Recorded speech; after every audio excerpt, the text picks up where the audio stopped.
Quem estará fazendo uso da palavra é a senhora Maria Inês Vancini Esperandil, por um tempo de até 10 minutos.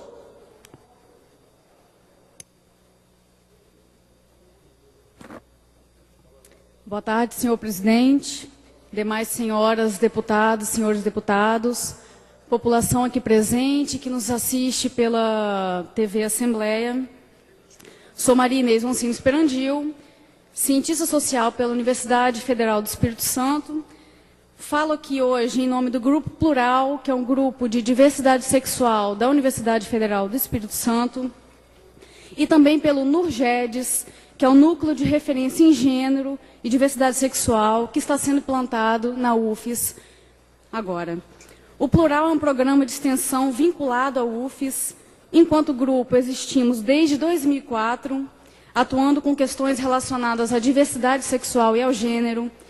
Nossas atividades buscam fazer com que o saber acadêmico, científico, seja um instrumento para a intervenção e a transformação política, subsidiando e refletindo especialmente as ações do movimento de mulheres e do movimento de gays, lésbicas, bissexuais, travestis, transgêneros e transexuais, conhecido pela sigla LGBT.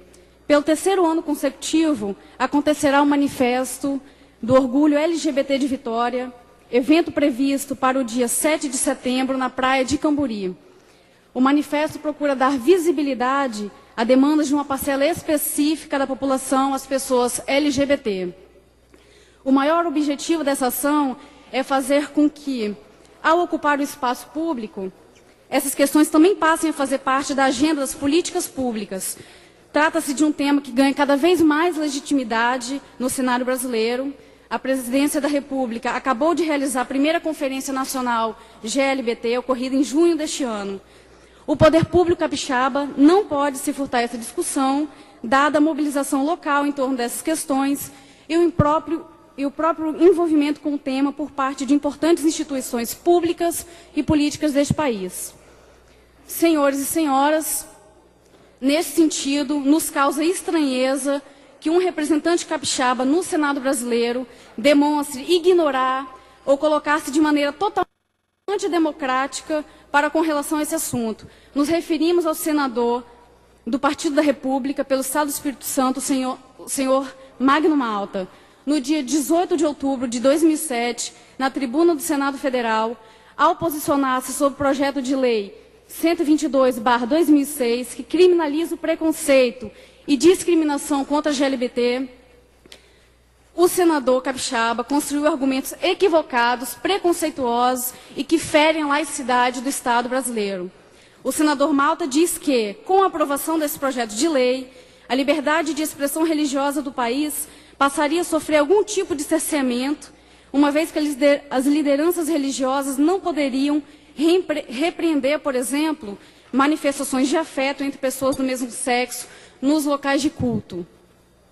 Como se, após a aprovação, o Estado brasileiro pudesse intervir na doutrina e valores religiosos, adentrar espaços de culto de modo a cerceá-los. Isso não pode acontecer, porque já está assegurada a liberdade de culto constitucionalmente. Congregações aceitarem ou não práticas homossexuais entre seus fiéis é uma questão de fórum privado que não pode ser aplicada a toda a sociedade. Não se pode absolutizar esse valor, impondo um modo de existência a todos. O direito de liberdade religiosa, assim como o direito à livre expressão, não pode ser interpretado como um direito irrestrito de proferir ofensas e discriminações. O direito à expressão religiosa não pode atravessar o direito à expressão da sexualidade e identidade de gênero. O senhor Magno Malta subverte o grande dever de um Estado de Direito, que é o de promover o bem de todos, sem qualquer tipo de preconceito ou discriminação. Dessa forma, ao priorizar interesses de cunho religioso, vai contra a laicidade do Estado brasileiro. Numa outra linha de raciocínio, o senador considera a aprovação de tal lei como uma abertura à liberdade de pedófilos, que, para se safarem dos seus crimes, usariam o argumento de que a sua prática sexual, a pedofilia, nada mais é do que, nas práticas do senador, uma opção sexual.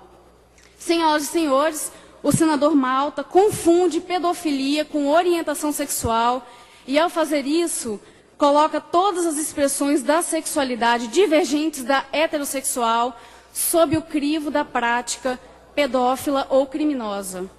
Devemos, portanto, dissolver esse paralelismo entre pedofilia e homossexualidade. As práticas de cunho sexual entre adultos e crianças não têm nenhuma relação intrínseca com a vivência da homossexualidade. Da mesma forma que há homossexuais pedófilos, há heterossexuais, bissexuais, solteiros ou casados, sejam homens e mulheres, que também são pedófilos. Pedofilia não é orientação sexual. É terrível e violenta a confusão semântica entre essas experiências do campo da sexualidade. Essa lógica faz com que as pessoas LGBT, que cotidianamente vivenciam discriminação nos mais diferentes graus de violência, passem a ser os algozes de práticas criminosas e imorais. Outra ideia absurda que coloca a homossexualidade no campo das imoralidades é de que, com a aprovação da lei, os homossexuais se sentiriam livres para terem práticas sexuais em qualquer lugar, indiscriminadamente. Essa ideia se apoia numa outra ideia já conhecida nossa, muito antiga, que é a que associa a promiscuidade à homossexualidade. Concepção essa que justificou durante muito tempo a patologização e marginalização do amor entre pessoas do mesmo sexo. Senhores e senhoras que nos assistem, tal tipo de discurso se apoia em valores de uma sociedade machista, heterossexista, que cria uma visão de mundo excludente e fascista. Com base nesse tipo de moral, mulheres, pessoas com deficiência física e mental, crianças, idosos, escravos, negros, povos colonizados e pobres, foram em outras épocas e ainda hoje são, em alguns contextos, considerados menos humanos e postos em condição de dignidade subalterna, tidos como menos dignos de existência que um homem branco, ocidental, heterossexual. Nossa sociedade concebe a heterossexualidade como única expressão saudável e legítima da existência humana. Outras experiências individuais e sociais que se apresentam distintas desse modelo são identificadas como doença e aberração, e que por isso precisam ser tratadas e controladas. Vejam bem, a homossexualidade é uma orientação do âmbito da sexualidade, assim como a heterossexualidade, que dá sentido à vida de muitas pessoas.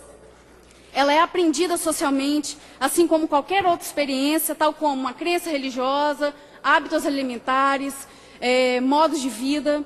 Reconhecer a dignidade de gays, lésbicas, bissexuais, transgêneros, assim como de prostitutas, pessoas que têm práticas sexuais sadomasoquistas e outras, não significa combater a instituição familiar, nem a heterossexualidade. Tal argumento tem produzido um pânico moral infundado.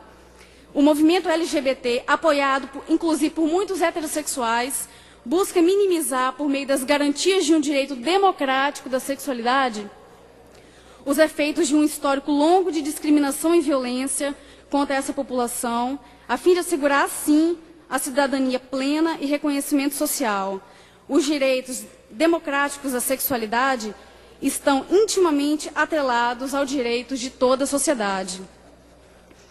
O que podemos notar, senhoras e senhores, é que os estereótipos sobre os homossexuais figuram ainda apenas nas mentalidades daqueles que não toleram a diversidade humana, mas pretendem impor valores sociais que se encontram em franca decadência.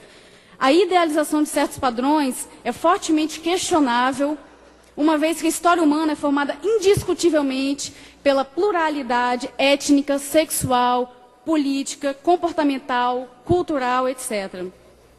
Dessa forma, senhoras e senhores, queremos fazer uma discussão sobre o projeto PL 122, com base em argumentos menos preconceituosos e mais claramente embasados em princípios estabelecidos pela democracia contemporânea e pela Declaração dos Direitos Humanos, da qual este país é signatário. Muito obrigado ao deputado Cláudio Vereza pela oportunidade. Obrigado a todos e boa tarde. Obrigado à senhora, doutora Maria Inês, cientista social, e pela